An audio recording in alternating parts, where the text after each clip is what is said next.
Hey, welcome to Thursday's edition of My Rhymes and Reasons.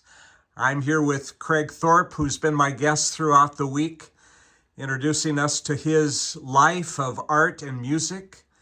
And today we're focusing on one of my favorite paintings that you've done. Here's a print from the painting that actually is set in the town where my wife and I raised our three girls in Naperville, Illinois. Tell us about this particular image. How did it come about? Well, thanks, Greg. This painting is called Making Connections, and it was commissioned by Amtrak in 2019 for 2021 for the 50th anniversary of Amtrak. So the setting, as you pointed out, is Naperville, Illinois, looking east toward Chicago. I was talking with then Vice President of Amtrak, Joe McHugh, with whom I've worked on a number of projects over the years, about the fact that this was coming up as an anniversary and that they might want to commission a painting for that. So as we discussed it, we set up various meetings to bring other people's ideas into the table. And at one of those meetings, they said, look, what we really want to do here is communicate this idea of what we do as a company to build connections with people and places. And they said, we want you to show people in this, not just trains. We want, in the foreground, we want individuals.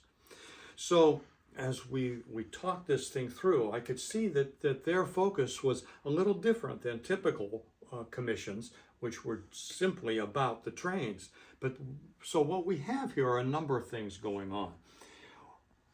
At first glance, you look at that and you say, oh, this is a painting of a train and some people, and it's at a station. That is what the painting is of. But what's more important is what is the painting about? Yeah. Not just of, but what's it about? Let's get the right preposition and such here. So what this is about is indeed making connections. All kinds of connections. We have a small town, or in the case of Naperville, a small city, and Chicago in the background. Now, you can stand out there at the Naperville platform and you're not going to see the Willis Tower, the old Sears Tower in the background. But I have a telephoto brush, right? So there it is. So we're connecting metropolitan areas with smaller areas. Yeah. So this is symbolic of mid-size towns, cities, and small towns. That's so what an artist does. Yeah. You take symbols and metaphor and you paint those into your images. That's right.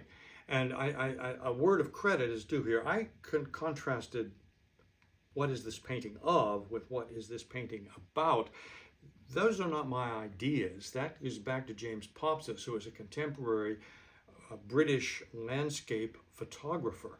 And in his blogs and other presentations, he raises this matter of what is this a photograph of versus what is it about. So I appreciated his insight, and I use that now to talk about my artwork. What is this painting about? So it is indeed about all these connections, and that's one. Another is we have the old and the new. Yeah. So we have the older Amtrak trains and the newer Siemens locomotives. So there's a connection between what was and what is and what yet can be for new intercity and corridor passenger trains. We have a connection between young and old. So here is a young kid and his dad. This happens to be my oldest son and my grandson. Oh, no kidding. Yeah, they posed for photographs. Oh, I love to know that. Yeah, and so we don't have that particular dog. That at any rate, we have generational connections. We have connections amongst passengers, and you see that over here. These folks on the platform, and these folks here, and indeed this chap here is Mr. McHugh from Amtrak, he's now retired. We have different races. We have black folks. We have Asian folks. We have white people. We have older people, we have younger people, and we have this connection also between crew members and passengers. So here, this lady conductor is talking to this young kid, and they are holding a model of the new Acela locomotives. So once again, we have old and new. This is typical of the new locomotives that will be running on the higher speed trains in the Northeast Corridor. So all of that kind of connections, and indeed here we have a crew member waving at at the dad, and that suggestion was made by one of the Amtrak employees at King Street Station in Seattle, where I went to research some of this. So I took her idea and painted these two guys waving at one another. So that's the wave, you see, is a very important connection. Who waves at a bus? Who waves at an airplane? People wave at a train. Why? Because there's something about that mode that speaks to connection, yes, but something about place and about people. So all of those themes are wound up and presented in this painting. I love that.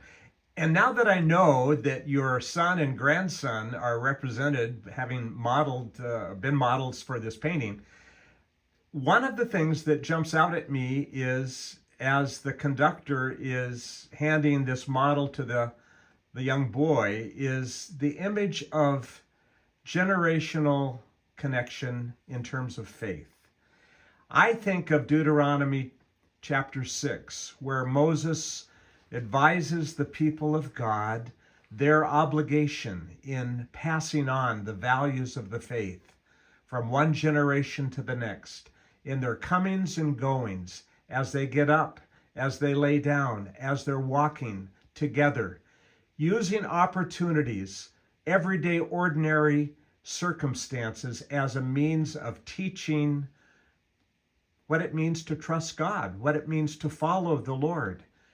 Tell me, as a grandfather, as a father, what your desire is for your family in terms of embracing your faith. Well, I'll go back to something that really comes from my wife, Kathy, who's a therapist and a counselor. Kathy laid the foundation for this, for our growth as a family, by saying, we have a 2-point catechism, basically. And it is trust God and be yourself. And that can take you into all sorts of unexpected and interesting places, and it is and has and will for us. So there's freedom in that, isn't there? Yeah, there is. But there's risk. Indeed. Yeah. Craig, thanks for this. Today I'm going to ask you if you'd lead our viewers in prayer as we begin this day together. Yeah, sure enough, you bet. Well, God, thank you for mystery. Thank you that we don't have to know it. We don't have to know how all things fit together. We sure can't do it. But we need to be trusting individuals, or it's a very tumultuous and chaotic space around us. So in the settledness that you can bring, develop us, work through us, and enable us to be grateful people. Amen. Amen. Check out myrhymesandreasons.com and check out our visit tomorrow as we conclude the week, a week with Craig Thorpe.